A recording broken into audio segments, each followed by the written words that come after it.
Preparation of हैलोवेरिन्स।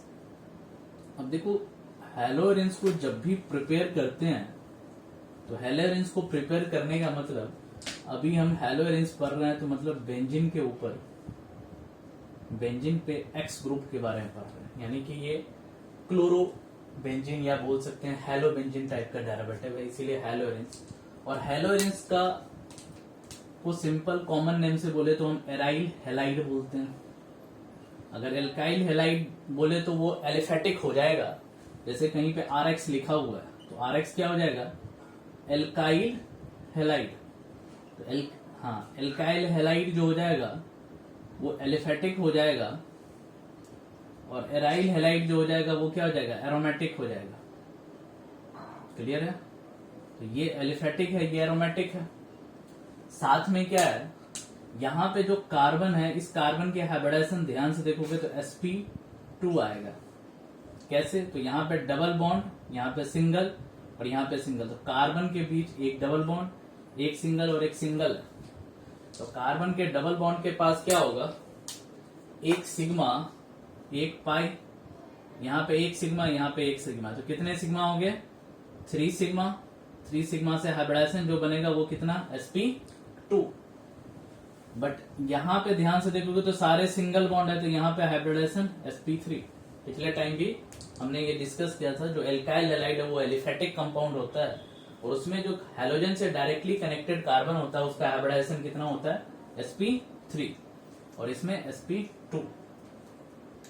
अब जब preparation of हैलोवेरिन्स करते हैं तो इसमें लास्ट टाइम जो कंक्लूजन निकाले थे वो ये निकाले थे, सो एल्काइल हैलाइड जो होता है वो न्यूक्लियोफिलिक सब्स्टिट्यूशन रिएक्शंस के कॉरस्पॉन्डिंग इसकी रिएक्टिविटी क्या होती है, रिएक्टिविटी फास्ट होती है, ये फास्ट रिएक्ट करता है किसके साथ, न्यूक्लियोफिलिक सब्स्टिट्यूशन के साथ। एल्काइल हैलाइड में जो SN1 होता है और SN2 होता है वो काफी फास्ट होता है।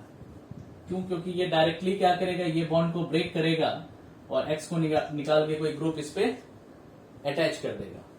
बट एराइल हैलाइड में देखे थे, सो एराइल हैलाइड में रेजोनेंस होता है, एराइल हैलाइड में रेजोनेंस होता है। यहाँ पे लोन पेयर और लोन पेयर सिंगल और डबल, तो लोन पेयर सिंगल और डबल की वजह से यहाँ पे कॉन्जुगेशन बना लेता है, और कॉन्जुगेशन क्रिएट करने की वजह से क्या होगा, यहाँ पे रेजोनेंस इफेक्ट डोमिनेंट करता है। रेजोनेंस इफेक्ट की वजह से क्या प्रॉब्लम होता है, ये जो डबल बॉन्ड है, ये डबल बॉन्ड यहाँ पे आ जाता है और X से इलेक्ट्रॉन्स निकल रहा है तो X पे पॉजिटिव, और ये बॉन्ड ब्रेक होता है, यहाँ पे नेगेटिव आ जाता है विद लोन पेयर। तो इसी को कहते हैं रेजोनेंस इफेक्ट, और रेजोनेंस इफेक्ट को और अच्छी तरीके से हम केमिकल प्रॉपर्टीज में देखने वाले हैं। तो रेजोनेंस इफेक्ट से क्या होता है, इस कार्बन और हेलोजन के बीच डबल बॉन्ड कैरेक्टर आ जाता है, यानी कि इस रेजोनेंस की वजह से इस कार्बन और हेलोजन के बीच क्या हो जाता है, डबल बॉन्ड कैरेक्टर। और डबल बॉन्ड कैरेक्टर की वजह से इस बॉन्ड को ब्रेक करना, अब न्यूक्लियोफिलिक सब्स्टिट्यूशन करेंगे तो ये बॉन्ड को ब्रेक करना पड़ेगा, तो ये बॉन्ड को ब्रेक करना डिफिकल्ट हो जाता है। इसीलिए हम बोलते हैं सो हैलोवेरिन्स आर लेस रिएक्टिव टुवर्ड्स, किसके टुवर्ड्स, न्यूक्लियोफिलिक सब्स्टिट्यूशन रिएक्शंस। यानी कि स्टेटमेंट आता है सो हैलो एल्केन फास्ट रिएक्टिव होता है, तो हैलो एल्केन में कोई रेजोनेंस नहीं होता है, कोई डबल बॉन्ड कैरेक्टर नहीं होता है, इजिली क्या करता है, ये सिंगल बॉन्ड को ब्रेक कर देता है। But haloarenes are less reactive towards nucleophilic substitution, reason क्या होगा, due to resonance effect. Resonance effect की वजह से डबल बॉन्ड कैरेक्टर आता है, और जब डबल बॉन्ड कैरेक्टर आता है तो वो क्या होता है, less reactive towards nucleophilic substitution हो जाता है। क्लियर है? अब क्या होता है, अगर हमें किसी भी हैलोवेरिन्स के अंदर या एल्काइल हैलाइड्स के अंदर या एरोमेटिक कंपाउंड्स के अंदर अगर मुझे न्यूक्लियोफिलिक सब्स्टिट्यूशन करना ही है तो हम कैसे करेंगे, यानी कि यहां पे अगर न्यूक्लियोफिलिक सब्स्टिट्यूशन यानी कि न्यूक्लियोफिलिक सब्स्टिट्यूशंस अंडर हैलोवेरिन्स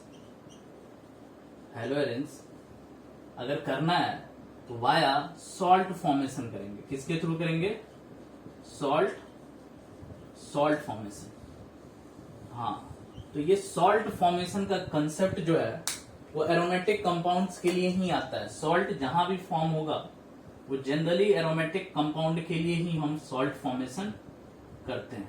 यानी कि जब भी एरोमेटिक कंपाउंड में न्यूक्लियोफिलिक सब्स्टिट्यूशन करवाना है, ध्यान से सुनना, जब भी एरोमेटिक कंपाउंड में, एरोमेटिक कंपाउंड जिसमें रेजोनेंस इफेक्ट हो रहा हो, जहां पे एरोमेटिक कंपाउंड हो वहां पे उसका रिएक्टिविटी न्यूक्लियोफिलिक सब्स्टिट्यूशन के कॉरस्पॉन्डिंग काफी लिस्ट हो जाएगा, क्योंकि उसके अंदर डबल बॉन्ड कैरेक्टर आ जाता है due to resonance.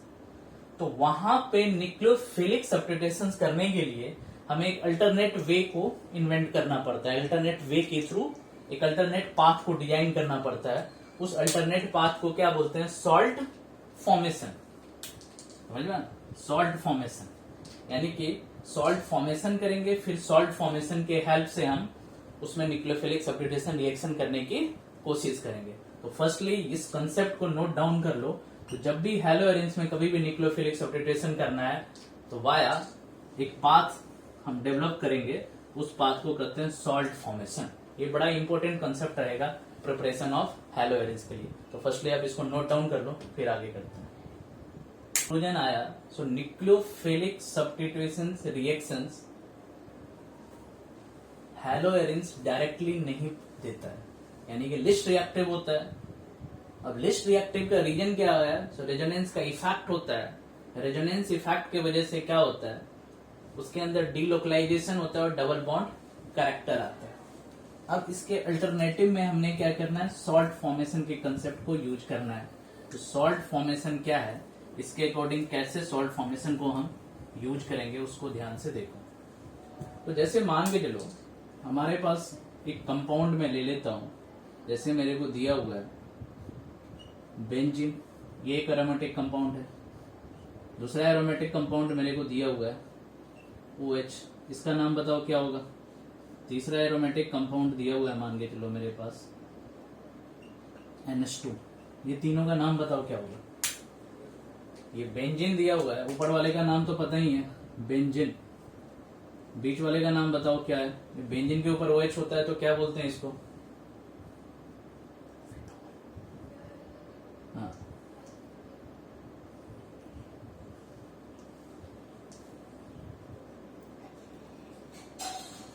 Phenol. Phenol, this is the phenol, और इसको एनिलीन याद रखना है। बेंजीन के ऊपर NH2 फिनॉल, बेंजीन के ऊपर OH, बेंजीन के ऊपर OH फिनॉल, बेंजीन के ऊपर NH2 एनिलीन, और बेंजीन एक और याद रख लोगे तो अगर बेंजीन के ऊपर CH3 रहेगा, तो बेंजीन के ऊपर CH3 रहेगा तो इसको टॉलिन बोलेंगे। क्या बोलेंगे? टॉलिन। हाँ, तो ये तीनों चारों कंपाउंड याद रखना है। अब देखो इसी कंपाउंड से हमारा टारगेट क्या है? तो बेंजीन के ऊपर या तो हम X बनाए, क्या बनाए? हैलो एरेंज, यही तो है टारगेट। तो बेंजीन, फिनॉल और एनिलीन के थ्रू टॉलिन बनाए। अब ध्यान से देखो, बेंजीन के साथ जब ये बनाते हैं या फिनॉल के साथ ये बना रहे हैं, ये बना रहे हैं, या टॉलिन के साथ ये बना रहे हैं, इसी के साथ, ये तीनों कंपाउंड के साथ, चारों कंपाउंड के साथ अगर हम प्रिपरेशन कर लिए तो हमारा इजीली कंसेप्ट रिलेट हो जाएगा। देखो अपने सिलेबस में तो ये सेकेंड और थर्ड दिया हुआ है, ये first compound, this is the second compound, this is the third compound, और लास्ट 4 कंपाउंड। तो देखो वैसे तो सेकेंड और थर्ड अपने सिलेबस में दिया हुआ है, सेकेंड और थर्ड से हम डायरेक्टली कैसे बनाएंगे, लेकिन फर्स्ट और फोर्थ की भी बात करेंगे। कभी भी अगर कोई एरोमेटिक कंपाउंड आ जाए तो एरोमेटिक कंपाउंड को कैसे देखना है। अभी तक हमने एलिफेटिक कंपाउंड को देखा। सो एलिफेटिक कंपाउंड में सिंपल कोई रेजोनेंस का इफेक्ट नहीं आता था तो डायरेक्टली हैंडल कर लेते थे। बट अगर कोई एरोमेटिक कंपाउंड आता है, जैसे फिनॉल से मुझे हैलो एरिन्स बनाना है, ध्यान से फिनॉल से, तो फिनॉल देखो ये ग्रुप तो सेम ही है ना, इसमें भी बेंजीन है, इसमें भी ये ग्रुप है, ये 6 कार्बन वाला फिनाइल ग्रुप तो सेम। सिंपल क्या किया, OH को हटा के X लगा दिया, समझ में आ रहा है ना, OH को हटा के X लगा दिया, और तो कुछ किया नहीं है। लेकिन देखो OH को हटा के X का लगाना कौन सा सब्स्टिट्यूशन होता, OH को हटा दिए और सिंपल, ये न्यूक्लियोफाइल है और ये भी X क्या है, न्यूक्लियोफाइल है। तो सिंपल हम क्या करेंगे, न्यूक्लियोफिलिक सब्स्टिट्यूशंस। लेकिन अभी यहीं पर है, सो ये जो कंपाउंड होता है एरोमेटिक कंपाउंड न्यूक्लियोफिलिक सब्स्टिट्यूशन के कॉरस्पॉन्डिंग क्या होता है, लिस्ट रिएक्टिव होता है, लिस्ट रिएक्टिव होता है। तो ये जल्दी क्या रिएक्ट कर पाएगा, ये जल्दी रिएक्ट नहीं कर पाएगा। अगर आप इसको SOCl2 में डाल दो, PCl3 PCl5 में डाल दो, तो ये इजीली क्या करेगा, रिएक्ट नहीं कर पाएगा। समझ में आ रहा है कि नहीं। अगर यहीं पे मुझे हेलो एल्केन रहता, अगर मान के चलो ब्यूटेनॉल रहता या पेंटेनॉल रहता या प्रोपेनॉल होता, कोई ओपन चेन वाला होता, तब तो हम डायरेक्टली रिएजेंट डाल देते पीछे की तरह SN1 और SN2 जो किए थे पिछले लेक्चर्स में। SN1 और SN2 एक प्रॉपर रिएजेंट के थ्रू डायरेक्टली करके हम प्रोडक्ट रेडी कर लेते। लेकिन जब एरोमेटिक कंपाउंड है तो ये बॉन्ड ब्रेक नहीं हो पाएगा। और क्यों नहीं हो पाएगा, क्योंकि यहां पे देखो रेजोनेंस आएगा, lone pair single double, lone pair single double, और जैसे ही रेजोनेंस आएगा इसके बीच में क्या होता है, पार्शियली डबल बॉन्ड कैरेक्टर आ जाएगा। समझ में आ रहा है कि नहीं, ध्यान से, ये काफी क्रिटिकल पॉइंट है। ऑर्गेनिक के हर एक चैप्टर्स में एरोमेटिक कंपाउंड आएगा और एरोमेटिक कंपाउंड के अंदर सेम लॉजिक को हम हर एक क्वेश्चंस के अंदर लगाएंगे, हर एक चैप्टर्स के रिगार्डिंग लगाएंगे। लॉजिक क्या है, तो कोई भी aromatic compound directly nucleophilic substitution reaction नहीं देगा। रीजन क्या होगा, क्योंकि रेजोनेंस के ड्यूरेशन में उसके जिस कार्बन यानी कि अल्फा कार्बन और फंक्शनल ग्रुप के बीच क्या होगा, एक डबल बॉन्ड कैरेक्टर आएगा। और जब डबल बॉन्ड कैरेक्टर आ जाएगा तो डबल बॉन्ड कैरेक्टर की वजह से उस कंपाउंड को प्रोसीड करना, न्यूक्लियोफिलिक सब्स्टिट्यूशन के कॉरस्पॉन्डिंग प्रोसीड करना डिफिकल्ट हो जाएगा। तो हम डायरेक्टली उस कंपाउंड को प्रोसीड नहीं कर सकते हैं। इसीलिए से अगर nucleophilic substitution reaction least reactive है तो यहीं पे एक कॉन्सेप्ट आता है वाया सॉल्ट फॉर्मेशन, यहीं पे एक कॉन्सेप्ट आएगा वाया सॉल्ट फॉर्मेशन। अब देखो, किसी भी कंपाउंड का सॉल्ट कब बना पाओगे, जब इस कंपाउंड के बारे में तुम्हें पता चल जाएगा। मान के चलो ये कंपाउंड एसिड है या बेस है, मुझे नहीं पता, अभी हम थोड़ी सी एसिडिटी और बेसिसिटी की बात कर लेंगे। अगर कोई कंपाउंड के बारे में मुझे पता चल गया सो एसिड और बेस है, मान के चलो एसिड है तो उसमें सॉल्ट बनाने के लिए क्या करना पड़ेगा, मुझे कुछ बेस को एड ऑन करना पड़ेगा। अगर कोई एसिड है तो उसके अंदर क्या करोगे, कुछ बेस को ऐड करके सॉल्ट बना लोगे। या कोई बेस है तो उसके अंदर क्या करोगे, एसिड डाल के क्या करोगे, सॉल्ट बना लोगे। क्लियर है। तो यहां भी हम देखने वाले हैं तो फिनॉल और एनिलीन किस नेचर का है, जिस नेचर का होगा उसके अपोजिट नेचर के एसिड या बेस को उसके साथ रिएक्ट करके एक सॉल्ट बनाएंगे। उसके बाद उस सॉल्ट के कॉरस्पॉन्डिंग न्यूक्लियोफिलिक सब्स्टिट्यूशन प्रोसीड करने की ट्राई करेंगे, उसके कॉरस्पॉन्डिंग ही बनाएंगे। यहां भी वही है, अभी हमने सिर्फ इस दोनों को टारगेट करना है। यहां भी यही है, directly nucleophilic substitution reactions directly तो प्रोसीड नहीं करेगा, इनडायरेक्टली वाया सॉल्ट के थ्रू हम क्या करेंगे, इसको प्रोसीड करेंगे। क्लियर है। तो सबसे पहले आप इसको मैपिंग के थ्रू बना लो। अभी सिर्फ हम सेकेंड और थर्ड के बारे में थोड़ा सा ब्रीफ इंट्रोडक्शन करेंगे और इसी से जब केमिकल प्रॉपर्टी को कनेक्ट करेंगे तो इसके और इसके क्वेश्चंस को भी इजीली हम हैंडल कर लेंगे। क्लियर है। तो सबसे पहले इसको मैपिंग के थ्रू आप स्केच करके नोटबुक में कर लो। फिनॉल से और एक एनिलीन से देखते हैं कैसे हम हैलोजेंस को प्रिपेयर करेंगे। ठीक है। कंसेप्ट याद रखना है, सॉल्ट फॉर्मेशन। सॉल्ट फॉर्मेशन ही टेक्निक्स है तो डायरेक्टली नहीं इनडायरेक्टली न्यूक्लियोफिलिक सब्स्टिट्यूशन रिएक्शंस को प्रोसीड करेगा। अब ध्यान से देखो, याद क्या रखना है, शॉर्टकट ट्रिक्स जो याद रखना है। सो फुल्ली ऑर्गेनिक केमिस्ट्री के अंदर एक्सेप्ट एमाइंस को छोड़ के all compounds are acidic in nature.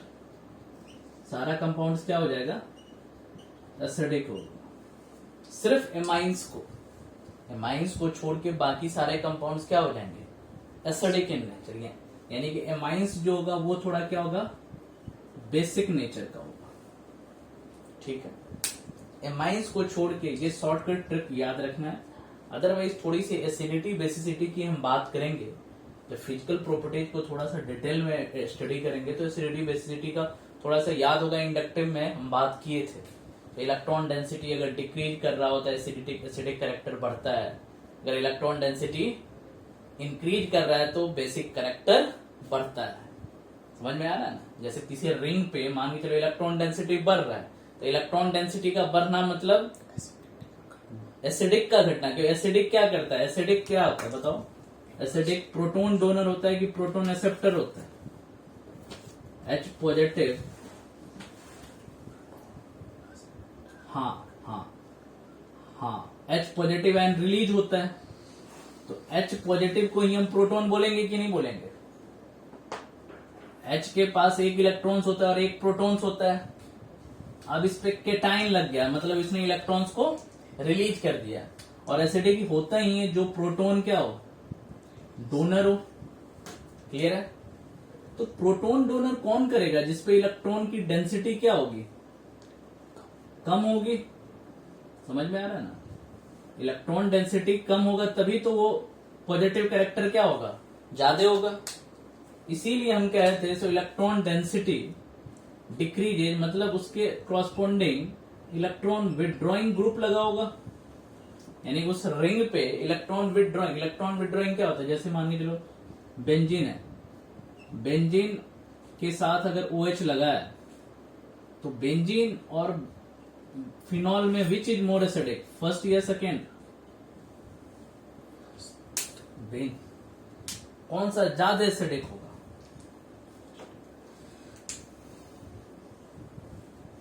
Acidic कौन ज्यादा होगा? मैंने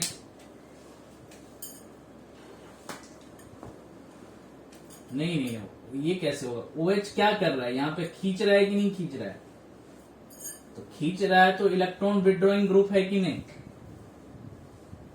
तो यहाँ पे इस रिंग पे इलेक्ट्रॉन डेंसिटी क्या होगा, कम होगा कि ज्यादा होगा? कोई चीज खींच रहा है, ये इलेक्ट्रॉन को खींच रहा है, विड्रॉ कर रहा है ऊपर की तरफ, तो रिंग पे इलेक्ट्रॉन डेंसिटी क्या होगा? तो इलेक्ट्रॉन डेंसिटी यहाँ पे कम होगा कि नहीं होगा? तो इलेक्ट्रॉन डेंसिटी जब डिक्रीज करेगा तो एसिडिक कैरेक्टर क्या होगा, बढ़ेगा कि नहीं बढ़ेगा? इसमें कोई खींचने वाला ग्रुप है क्या? कोई विड्रॉइंग ग्रुप नहीं है। तो जब विड्रॉइंग ग्रुप नहीं है तो इसकी इलेक्ट्रॉन डेंसिटी तो अभी इंटैक्ट नहीं है ना। तो अगर रिलेटिव टू फर्स्ट देखें तो हम बोल सकते हैं relative to first second is more basic. Second थोड़ी सी बेसिक कैरेक्टर, यानी कि सेकेंड को लेस एसिडिक भी बोल सकते हैं, ये लेस एसिडिक होगा। क्लियर है कि नहीं क्लियर है? ये लेस एसिडिक होगा और ये बेसिक होगा, ये एसिडिक होगा, ये लेस एसिडिक होगा। तो आप हमेशा देखो, जब भी कभी एसिडिक कैरेक्टर देखना है तो इलेक्ट्रॉन की डेंसिटी से साथ एनालिसिस करो। और यही इसी का वाइस वर्सा किसके लिए ट्रू होगा, बेसिक के लिए भी। बेसिक को हम जनरली क्या बोलते हैं, basic is the generally H positive acceptor, यानी कि प्रोटॉन एक्सेप्ट जो करेगा वही तो बेसिक होगा। या फिर क्या बोल सकते हैं, जो इलेक्ट्रॉन डोनर होगा या इलेक्ट्रॉन एक्सेप्टर होगा। इलेक्ट्रॉन क्या होगा, नहीं electron donor, proton acceptor is the basic. जैसे ऊपर में क्या था, एसिडिक प्रोटॉन डोनर, तो प्रोटॉन डोनर को आप क्या लिख सकते हो, इलेक्ट्रॉन एक्सेप्टर लिख सकते हो कि नहीं लिख सकते हो? तो proton donor is the acidic, उसके वाइस वर्सा में आप बोल सकते हो electron acceptor is the also acidic. इसी तरीके से बेसिक के लिए क्या लिख सकते हो, सो H positive is acceptor, that corresponding ये भी बोल सकते हैं ना, electron donor is the basic character. Clear है कि नहीं? तो इस तो हम ये बोल सकते हैं, so electron withdrawing group directly proportional to acidic character. समझ में आ रहा है? जितना किसी भी रिंग पे इलेक्ट्रॉन विड्रॉइंग ग्रुप जितना ज्यादा कनेक्टेड रहेगा उतनी ही एसिडिक कैरेक्टर क्या होगा, बढ़ेगा। और inversely proportional to electron density का बोल सकते हैं कि नहीं? सो इलेक्ट्रॉन विड्रॉइंग ग्रुप जो होगा वो directly proportional to acidic but inversely proportional to electron density. उसी तरह बेसिक कैरेक्टर के रिगार्डिंग क्या बोल सकते हैं, electron donating group directly proportional to basic और directly proportional to electron density. Clear है कि नहीं क्लियर है? यानी कि एसिडिक में हमेशा याद रखना है जिसके अंदर इलेक्ट्रॉन विड्रॉइंग ग्रुप जितना ही ज्यादा हो उसके एसिडिक कैरेक्टर उतना ही ज्यादा होगा। जैसे मान के चलो एक कंपाउंड दे देता हूं, सो एक है क्लोरोबेंजीन, एक है नाइट्रोबेंजीन और एक है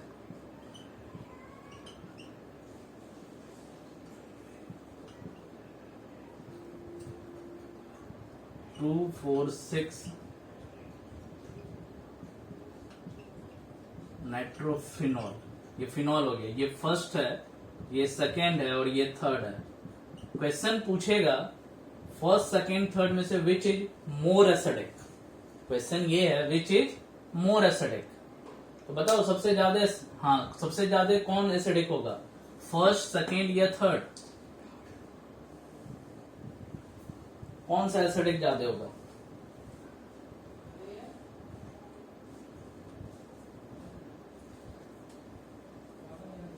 which is more acidic?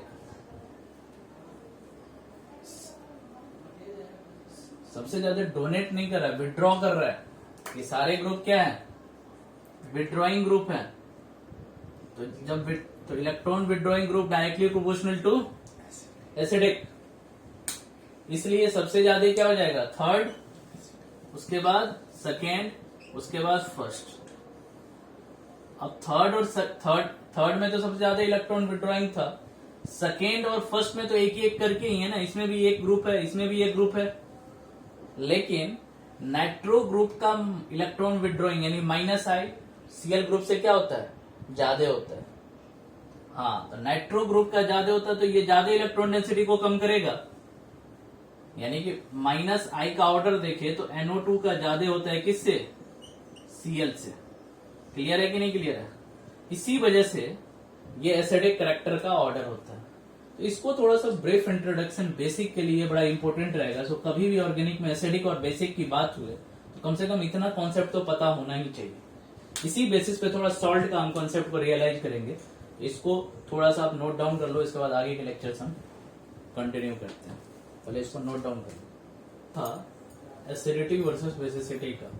Simple organic chemistry में कोई भी एसिडिटी और बेसिसिटी का डिस्कशन करते हैं तो with respect to electron density and with respect two electron withdrawing group and electron donating group के रेस्पेक्ट में ही हम चीजों को सॉर्ट आउट करेंगे। अब देखते हैं सॉल्ट फॉर्मेशन का क्या इंपॉर्टेंट रोल है न्यूक्लियोफिलिक सब्स्टिट्यूशन रिएक्शंस में। याद रखना ऑर्गेनिक में salt formation generally maximum case में एरोमेटिक कंपाउंड में न्यूक्लियोफिलिक सब्स्टिट्यूशन के कॉरस्पॉन्डिंग ही होता है। अब क्या है, ध्यान से देखो। अब यहां पे हम पढ़ने वाले हैं concept of salt formation. Salt formation को हम कैसे प्रोसीड करेंगे, ठीक है। तो सॉल्ट फॉर्मेशन को हम देखने वाले हैं। Concept of salt formation.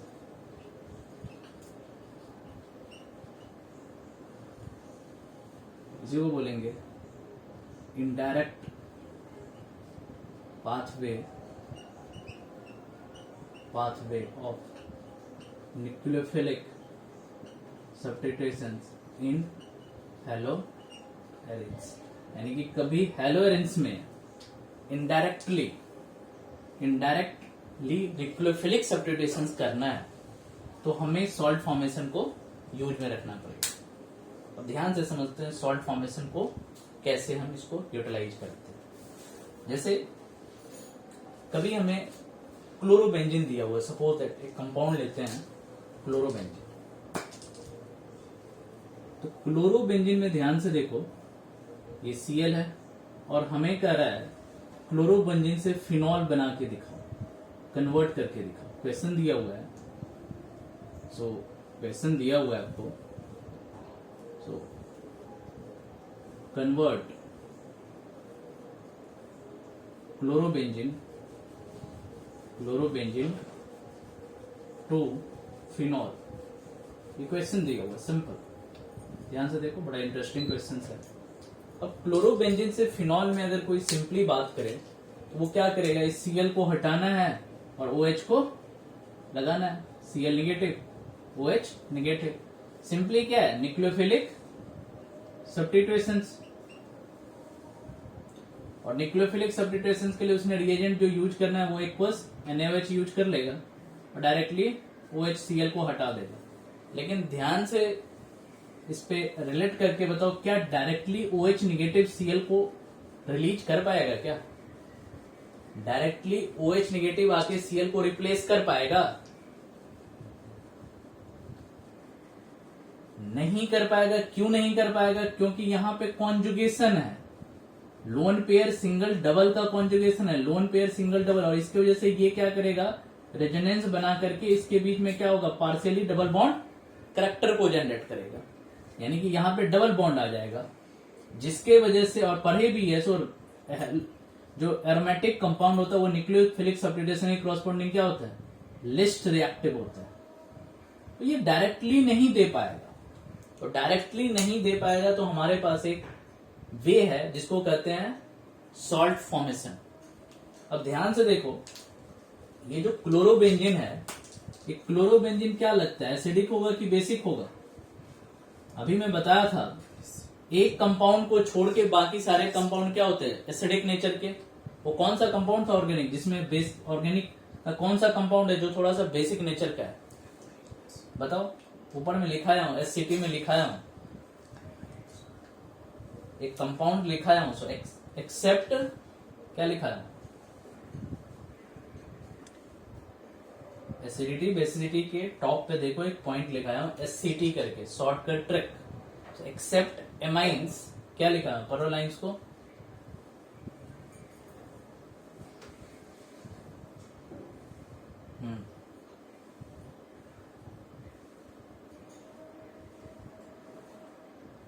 हाँ, एक्सेप्ट एमाइंस, एमाइंस ये तो एमाइंस है नहीं, ये तो क्लोरोबेंजीन है। और क्लोरोबेंजीन में देखो ध्यान से, ये क्या कर रहा है, OH ग्रुप जो है ये Cl ग्रुप खींच रहा है बाहर की तरफ, तो -I है, और -I है तो -I को ही EWG करते हैं, इसकी वजह से इलेक्ट्रॉन डेंसिटी कम हो रहा है, मतलब ये क्या है, एक तरह से एसिड है। अब एसिड से अगर मुझे सॉल्ट बनाना है तो इसके अंदर क्या ऐड ऑन करना पड़ेगा, बेस, समझ में आ रहा है? क्योंकि सॉल्ट फॉर्मेशन में हमने क्या करना है, सॉल्ट बनाना है। तो जैसे एसिड से हमने सॉल्ट बनाना है तो इसके अंदर एक बेस ले लिया NaOH, एक्वस, क्लियर है? ये हमारा क्या हो गया, बेस हो गया। अब प्रॉब्लम ये है, सो एसिड से हम डायरेक्टली नहीं कर पा रहे, तो हमने क्या किया, एक बेस बनाना है। जैसे ही एसिड और बेस को आपस में मिलाओगे तो क्या बनेगा, एक सॉल्ट बनेगा कि नहीं बनेगा? और सॉल्ट बनने की ड्यूरेशन में क्या होता है, कुछ चीज इलिमिनेट होता है, कुछ चीज बाहर निकलता है। ये कहीं भी ट्रू नहीं है 100%, सो वाटर ही निकलेगा बाहर, समझ में आ रहा है? कुछ चीजें निकलेगी। वैसे तो मैक्सिमम इनऑर्गेनिक कंपाउंड्स में क्या होता है, वाटर ही रिलीज होता है, लेकिन ध्यान से देखो यहाँ पे वाटर रिलीज नहीं होगा, हमारा क्या होगा, ये HCl बाहर निकल जाएगा। क्या निकल जाएगा, HCl, एलिमिनेशन तो हो रहा है, और यहाँ पे जो ग्रुप आ जाएगा वो O निगेटिव Na पॉजिटिव आ जाएगा, क्लियर है? अब O निगेटिव Na पॉजिटिव, इसी को कहते हैं सोडियम फेनॉक्साइड। इसको मैं बताया अभी था कहीं पे पीछे में, सोडियम फेनॉक्साइड, समझ में आ रहा है? जैसे सोडियम एल्को ऑक्साइड होता था, उसी तरह ये क्या है, सोडियम फेनॉक्साइड है, और ये एक तरह का सॉल्ट प्रिपेयर हो गया हमारा। ये क्या बन गया, सॉल्ट। अब एसिड जो था, क्लोरोबेंजीन था, वो डायरेक्टली न्यूक्लियोफिलिक सब्स्टिट्यूशन नहीं दे पाता था, बट ये सॉल्ट में अब हम ये न्यूक्लियोफिलिक सब्स्टिट्यूशन दे देगा। अब इसमें क्या करना है, इस सॉल्ट में अगर HCl डाल देते हैं, ध्यान से देखो, सॉल्ट में जैसे ही हमने HCl डाल दिया, ये फर्स्ट स्टेप हुआ, ये फर्स्ट स्टेप। सेकेंड स्टेप में हमने क्या किया है, HCl डालेंगे, तो जैसे ही HCl डालेंगे तो ये Cl निगेटिव और ये H पॉजिटिव, NaCl बाहर निकल जाएगा, और NaCl जैसे ही बाहर निकलेगा तो मेरे को क्या मिल जाएगा, बेंजीन के ऊपर O के साथ O नेगेटिव और H के साथ पॉजिटिव, यही तो फिनॉल बन जाएगा ना। तो सिंपल देखो क्या किया, तो हमारा जो क्लोरोबेंजीन दिया था उसमें हमने NaOH ऐड कर दिया, और जैसे ही क्लोरोबेंजीन में NaOH ऐड कर दिया तो सबसे पहले हमने एक सॉल्ट फॉर्मेशन कर लिया, और सॉल्ट फॉर्मेशन करने के बाद सोडियम फेनॉक्साइड आयन बनाने के बाद हमने क्या किया, एक एसिड को ले आया, और एसिड को जैसे ही लाया तो हमारे पास फिनॉल बन गया। क्लियर है? तो ये एक अल्टरनेटिव पाथ वे। देखो यहां से Cl हटा और OH कनेक्ट हो गया कि नहीं हो गया। तो हमारा जो पर्पस था न्यूक्लियोफिलिक सब्स्टिट्यूशन का वो फुलफिल हो गया। हमने तो यहाँ पे न्यूक्लियोफिलिक सब्स्टिट्यूशन कर लिया, हाँ, लेकिन किया किसके थ्रू, वाया सॉल्ट के थ्रू किया। डायरेक्टली कर पाया क्या? डायरेक्टली तो नहीं कर पाया। इसी कंसेप्ट को सॉल्ट फॉर्मेशन बोलते हैं। इसी कंसेप्ट को क्या बोलते हैं? Salt formation. क्लियर है? अच्छा, अब एक चीज बताओ, क्या हम क्लोरोबेंजीन से फिनॉल बना लिए तो क्या फिनॉल से क्लोरोबेंजीन बना सकते हो क्या? ध्यान से देखो, क्लोरोबेंजीन से हमने फिनॉल बना लिया, क्या फिनॉल से क्लोरोबेंजीन बना सकते हैं? कोई रास्ता है क्लोरोबेंजीन से फिनॉल से क्लोरोबेंजीन बनाने के लिए? देखो, जब फिनॉल से क्लोरोबेंजीन बनाओगे तो ये बॉन्ड को ब्रेक ही करना पड़ेगा कि नहीं करना पड़ेगा? क्योंकि वो डायरेक्टली किससे कनेक्टेड है? इस कार्बन से कनेक्टेड है। तो अगर कभी इसका सॉल्ट भी बनाओगे तो फिर भी हमें ये बॉन्ड को क्या करना पड़ेगा? ब्रेक करना ही पड़ेगा कि नहीं करना पड़ेगा? क्योंकि कार्बन के साथ डायरेक्टली ऑक्सीजन कनेक्टेड है। अगर कभी सॉल्ट बनाओगे तो सॉल्ट तो यही बना पाओगे ना, O नेगेटिव Na पॉजिटिव बना पाओगे। मान के चलो इस फिनॉल में NaOH डाल के देखो, इस फिनॉल में जैसे ही NaOH डाल के देखोगे तो क्या बनेगा बताओ? इस फिनॉल में जैसे ही NaOH डाल के देखोगे तो फिर से तो यही सॉल्ट बनेगा कि नहीं बनेगा? अब इस सॉल्ट से क्या तुम क्लोरोबेंजीन बना सकते हो? ध्यान से देखो, कैसे बनाओगे? क्लोरोबेंजीन निकालने के लिए तुम्हें ये ब्रेक करना पड़ेगा कि नहीं करना पड़ेगा? तो वहां पे तो फिर से डबल बॉन्ड कैरेक्टर आ जाएगा, क्या ब्रेक कर पाओगे? डबल बॉन्ड कैरेक्टर आएगा तो ब्रेक तो कर ही नहीं पाएंगे ना। तो याद क्या रखना है, तो फिनॉल से हम क्लोरोबेंजीन वाया सॉल्ट फॉर्मेशन के थ्रू नहीं जा सकते हैं। अगर सॉल्ट फॉर्मेशन के थ्रू हम इधर से इधर जाना चाहें तो हम नहीं जा सकते हैं, इसका रिवर्स रिएक्शन ट्रू नहीं होगा। क्लियर हुआ कि नहीं हुआ? क्लियर। सो क्लोरोबेंजीन से फिनॉल तो बना लोगे, इजिली बन जाएगा। क्यों बन पा रहा है क्लोरोबेंजीन से फिनॉल? क्योंकि इसमें डायरेक्टली इस बॉन्ड को हम टच नहीं कर रहे हैं। हमने Cl को हटाया और O नेगेटिव Na पॉजिटिव लगा दिया, एक सॉल्ट फॉर्मेशन हो गया, उसके बाद HCl डाल रहे हैं। लेकिन उससे जब सॉल्ट फॉर्मेशन बनाओगे O नेगेटिव Na पॉजिटिव, तो सॉल्ट के बाद तो फिर से ये बॉन्ड ब्रेक करना पड़ेगा ना, जो कि इजिली नहीं कर पाओगे। तो फिनॉल से क्लोरोबेंजीन सॉल्ट फॉर्मेशन के थ्रू हम नहीं बना सकते हैं, हाँ, लेकिन क्लोरोबेंजीन से हम फिनॉल बना सकते हैं। अभी तो हम जनरली पढ़ रहे थे, तो सॉल्ट बनाया कैसे जाता है, सॉल्ट के थ्रू न्यूक्लियोफिलिक सब्स्टिट्यूशन किया कैसे जाता है, उसके लिए ये एग्जांपल परफेक्ट है। अच्छी तरीके से नोट डाउन कर लो, आगे भी इस पे कुछ एनालिसिस करते हैं। फिनॉल, क्लोरोबेंजीन से हम फिनॉल बना सकते हैं, फिनॉल से क्लोरोबेंजीन हम डायरेक्टली नहीं बना सकते। अब इसी में सॉल्ट फॉर्मेशन में ही एक और कॉन्सेप्ट देखते हैं, एमाइंस वाला। तो एमाइंस से हम कैसे बनाते हैं क्लोरोबेंजीन, तो अभी एक और कॉन्सेप्ट देखते हैं, फिर जाके इसको बाइंड अप कर लेंगे, फिर हमारा ये प्रिपरेशन वाला लेक्चर जो है फिनिश हो जाएगा। तो इसमें भी कंसेप्ट ऑफ सॉल्ट फॉर्मेशन ही रहेगा, इसमें देखते हैं। सो सपोज दैट हमारे पास दिया हुआ है एक एमाइंस, तो अभी मैं बताया था एमाइंस किस नेचर का होता है, एसिडिक या बेसिक? किस नेचर का होता है? एमाइंस ऑर्गेनिक केमिस्ट्री में इसी का नाम है एनिलीन। हाँ, तो इसको हम बेसिक नेचर का बोलेंगे। अब बेसिक से मुझे अगर सॉल्ट बनाना है तो इसके अंदर क्या डालेंगे? कोई एसिड डालेंगे तभी तो बन पाएगा। बेस को एसिड में डालेंगे तभी तो सॉल्ट बनेगा। और देखो ये जो सॉल्ट बनेगा ये काफी इंपॉर्टेंट सॉल्ट रहेगा, इसलिए ध्यान से देखो। इसके अंदर मैं एक कंपाउंड ले रहा हूं NaNO2 प्लस HCl। ध्यान से देखो, ये रिएजेंट दिया हुआ है। ये रिएजेंट बहुत बार यूज होने वाला, काफी बार यूज होने वाला ऑर्गेनिक केमिस्ट्री के अंदर। इस रिएजेंट के बारे में अच्छी तरीके से ध्यान से देखो। Focus NaNO2 plus HCl। देखो दोनों को ज्वाइन करो आपस में। ये देखो बेसिक है और HCl, इसको कहते हैं सोडियम नाइट्राइट। याद करो, एक नाइट्राइल बताया था, एक नाइट्राइट बताया था, बहुत इंपॉर्टेंट है।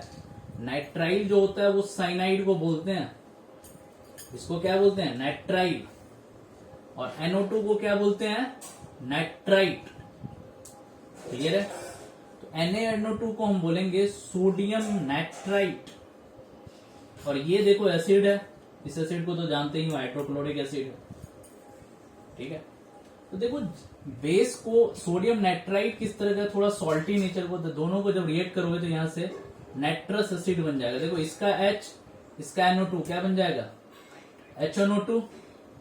इसी, हाँ, तो इसको बोलते हैं नाइट्रस एसिड। सिंपल। तो देखो क्या किया हमने, बेस को एसिड में ही मिक्स किया है कि नहीं किया? बेस को हमने किस में मिक्स कर दिया? एसिड में। अब जैसे ही एसिड में मिक्स करते हैं तो यहां से बड़ा ही इंपॉर्टेंट कंपाउंड इन्वेंट होता है, इसको कहते हैं बेंजीन के ऊपर N2 positive Cl negative. N2 positive Cl negative, इसी को कहते हैं बेंजीन डाइजोनियम सॉल्ट। बड़ा इंपॉर्टेंट कंपाउंड है बेंजीन डाइजोनियम सॉल्ट। यानी कि कभी भी एनिलीन से कोई भी कंपाउंड बनाना है, मैक्सिमम कंपाउंड जब भी एनिलीन से न्यूक्लियोफिलिक सब्स्टिट्यूशन करना है, यानी कि NH2 हटा के OH लगा दिया, NH2 हटा के Cl लगा दिया, NH2 हटा के एल्डिहाइड लगा दिया, जब भी न्यूक्लियोफिलिक सब्स्टिट्यूशन करना है तो न्यूक्लियोफिलिक सब्स्टिट्यूशन करने के लिए हमें एक सॉल्ट बनाना ही पड़ेगा ना। तो वो सॉल्ट हमेशा कौन सा होगा? Benzene diazonium salt. ये हमारा जो सॉल्ट हो गया बेंजीन डाइजोनियम सॉल्ट हो गया। इस सॉल्ट का नाम बेंजीन डाइजोनियम सॉल्ट हो गया। अब ये सॉल्ट जैसे ही बन गया, अब तो हमारे पास क्या है, कुछ ना कुछ रिएजेंट डाल के, ये हमारा फर्स्ट स्टेप हो जाएगा। और सेकेंड स्टेप में अगर क्लोरोबेंजीन बनाना है या कोई भी एराइल हैलाइड बनाना है, सपोज दैट यहाँ पे हमने डाल दिया क्यूप्रस हैलाइड, इसको कहते हैं Cu2Cl2, क्यूप्रस हैलाइड। तो जैसे ही क्यूप्रस हैलाइड डाल दिया, मैं कॉपर हैलाइड डाल दिए, तो सिंपल क्या होगा, एक क्लोरोबेंजीन बन जाएगा। बेंजीन के ऊपर X आ जाएगा, प्लस N2 गैस क्या होगा? रिलीज हो जाएगा। क्लियर है? अब इस X के जगह पे या तो हम क्लोरीन बना सकते हैं या ब्रोमीन लगा सकते हैं। आयोडीन के लिए अलग मेथड है। आयोडीन में क्या करना है, सिंपल क्या करना है, Cu2H2 में डालेंगे तो या तो क्लोरीन बना सकते हैं, ब्रोमीन बना सकते हैं। और अगर Ki में डाल दिया पोटेशियम आयोडाइड के अंदर, तो सिंपल क्या हो जाएगा, याद करो फिनक्लस्टन रिएक्शन वाला एक स्टेप करवाया था, इसमें क्या होता था, NaI मिक्स करते थे कि नहीं करते थे? तो वही Ki में डाल दोगे तो आयोडोबेंजीन बन जाएगा, Cu2H2 में डाल दोगे तो क्या बन जाएगा, क्या बन जाएगा, क्यूप्रस हैलाइड बन क्लोरोबेंजीन या ब्रोमोबेंजीन बन जाएगा। और इसी में एक और लिख लोगे इसी तरीके से, तो अगर इसको HbF4 में डाल दोगे, किसमें डाल दोगे, H4 हाइड्रोजन, B4 बोरॉन और F4 फ्लोरीन, तो हाइड्रोजन बोरोफ्लोराइड में डाल दोगे, बोरोफ्लोराइड में डाल दोगे, तो सिंपल यहां से फ्लोरोबेंजीन बन जाएगा। तो हमारा टारगेट क्या था, हेलोरेंस बनाना, एनिलीन से हेलोरेंस बनाना। तो देखो फ्लोरो भी बना लिया, क्लोरोब्रोमो भी बना लिया, और हमने आयोडो भी बना लिया। समझ में आ रहा ना? लेकिन जब भी इस चीज को कर रहे हैं तो बीच में हम क्या बना रहे हैं, सॉल्ट फॉर्मेशन कर रहे हैं, जो सॉल्ट फॉर्मेशन हमारा न्यूक्लियोफिलिक सब्स्टिट्यूशंस को इनडायरेक्टली परफॉर्म करवा रहा है। क्लियर हुआ है कि नहीं क्लियर हुआ? समझ में आया कि नहीं है? तो ये काफी VVI कंसेप्ट रहेगा, very very important concept. Further organic chemistry को भी पढ़ने के लिए और बोर्ड के पॉइंट ऑफ व्यू से भी पढ़ने के लिए ये काफी इंपॉर्टेंट रहेगा। एनिलीन से डायरेक्टली हमने क्या बनाना है, क्लोरोब्रोमो बनाना है या फ्लोरीन ब्रोमीन बनाना है, कभी भी कुछ भी बनाना है तो उसके क्रॉसपॉन्डिंग हम क्या करना है, डायरेक्टली जो है हमने क्या करना है, उस पर सॉल्ट फॉर्मेशन के थ्रू ही रिएक्शन को परफॉर्म करना है। तो फर्स्टली फटाफट इसको नोट डाउन कर लो, उसके बाद हम लेक्चर्स को 1-2 पॉइंट करने के बाद बाइंड आउट कर लेंगे।